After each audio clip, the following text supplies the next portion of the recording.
দাদা আজি আপোনাৰো ইণ্টাৰভিউ আছে নেকি? আছে। এজন আহা।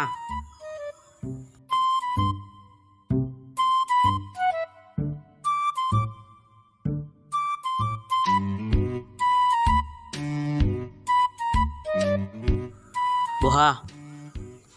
Thank you sir. তোমাৰ এতিয়া মই এটা ইণ্টাৰভিউ ল'ম, তাতে কেইটামান প্ৰশ্ন সুধিম আৰু তুমি উত্তৰকেইটা দিব লাগিব। হ'ব ছাৰ। ভাৰত স্বাধীন কোনে কৰিছিল? মহাত্মা গান্ধীয়ে। জৱাহৰলাল নেহৰুৰ জন্ম কেতিয়া হৈছিল? 1889 চনত। ব্ৰহ্মপুত্ৰ নদীখন কোনে ইপাৰৰ পৰা সিপাৰলৈ সাঁতুৰি পাৰ কৰিছিল? মহাপুৰুষ শ্ৰী মন্ত শংকৰদেৱে। আপুনি ভূত বিশ্বাস কৰেনে? মানুহে কয়, মোৰ কিন্তু বিশ্বাস নহয়। আপুনি এতিয়া যাব পাৰে। নেক্সট আহা।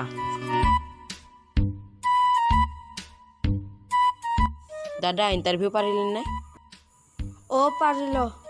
গোটেইকেইটা প্ৰশ্ন ঠিকমতে উত্তৰ দিলো। দাদা ইণ্টাৰভিউ দুটা প্ৰশ্ন কথা উত্তৰ কথা ক'ব নেকি? 1 নম্বৰ প্ৰশ্নৰ উত্তৰ হ'ল মহাত্মা গান্ধী। 2 নম্বৰ প্ৰশ্নৰ উত্তৰ হ'ল 1889 চন। 3 নম্বৰ প্ৰশ্নৰ উত্তৰ হ'ল মহাপুৰুষ শ্ৰী মন্ত শংকৰদেৱ। 4 নম্বৰ প্ৰশ্নৰ উত্তৰ হ'ল মানুহে কয়, মোৰ কিন্তু বিশ্বাস নহয়। ধন্যবাদ দাদা। 1 নম্বৰ প্ৰশ্নৰ উত্তৰ হ'ল মহাত্মা গান্ধী। 2 নম্বৰ প্ৰশ্নৰ উত্তৰ হ'ল 1889। 3 নম্বৰ প্ৰশ্নৰ উত্তৰ হ'ল মহাপুৰুষ শ্ৰীমন্ত শংকৰদেৱ। 4 নম্বৰ প্ৰশ্নৰ উত্তৰ হ'ল মানুহে কয়, মোৰ কিন্তু বিশ্বাস নহয়। পাৰিম।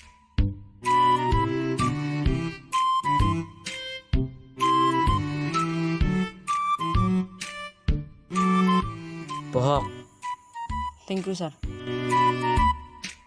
তোমাৰ এতিয়া মই এটা ইণ্টাৰভিউ ল'ম, তাতে কেইটামান প্ৰশ্ন সুধিম আৰু তুমি উত্তৰকেইটা দিব লাগিব। হ'ব ছাৰ। আপোনাৰ নামটো কি? মহাত্মা গান্ধী। আপোনাৰ জন্ম কেতিয়া হৈছিল? 1889 চনত। আপোনাৰ দেউতাৰ নাম কি? মহাপুৰুষ শ্ৰীমন্ত শংকৰদেৱ। কি আপুনি পাগল নেকি? মানুহে কয়, মোৰ কিন্তু বিশ্বাস নহয়। no.